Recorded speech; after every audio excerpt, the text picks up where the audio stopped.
There's so much to this kitchen, Sally. Tell us about some of the things. You sourced a lot of it locally, and then also you brought in a few things like the flooring and stuff like that. Tell us about that. We wanted a flagstone floor because I love the way that the flagstone and the brick look with the stucco. And we ended up getting flagstone mats. They're very interesting. It's the pieces of flagstone actually glued to a mat. And what that allowed us to do was to not have the look of the flagstone without the thickness of the flagstone.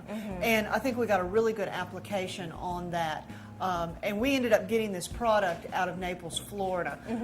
Lucked out, got it off the internet and bought it, and it worked really, really well. The fireplace is a really interesting fireplace, and if you remember from Prime Properties, it has a prefabricated shell on the inside of it, which is a local U.S.-made product.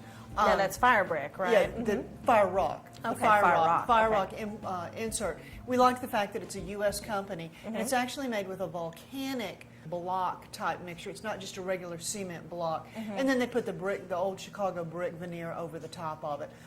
The cypress, our contractor did a great job getting us some old cypress. He had a little bit of difficulty getting it, but he finally came through, and I just think it is fabulous. And this came from, as we tell everybody, sugar mill in Napoleonville, kind of rhymes. That's right, yeah. We really like that, and I think just it gave us that whole Louisiana feel.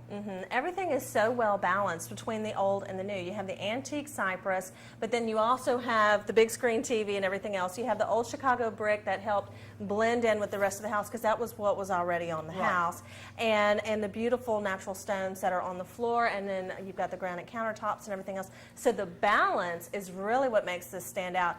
And it doesn't hurt that you have a giant cathedral ceiling and, you know, the big TV and the sound system and a beautiful grill and everything else. Yeah. Exactly. One of the things that we did look for, all the ceiling fans and ceiling fixtures are damp rated, which we thought was important. Right. We worked on that and just getting everything to come together. Now, yeah, we're going to show you a little bit because, like I said, for our Prime Property show, we were out here from plans to creation, and we'll show you the difference and how they blended everything in with the house because they had to remove part of the roof and put everything together, and it was an amazing project to watch.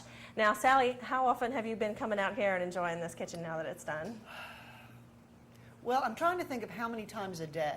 Right. At a minimum, we have coffee in the morning out here, and then we finish our evenings here. But we also, during the day when we're home, we do that. And my parents live with me, and we have a 20-year-old daughter, and she also lives here with us, and they're out constantly. So someone's always on the porch. And I can just imagine once you have that pool going, the pool parties you'll be having and everything else. Absolutely. And that's why we're cooking today. We're doing the shish kebabs and all that kind of stuff that's great for outdoor living and eating. And Sally, again, this is a great kitchen. Well, Congratulations on this project. Well, thank you so much. Okay, now we're going to see how the guys are doing on the skewers.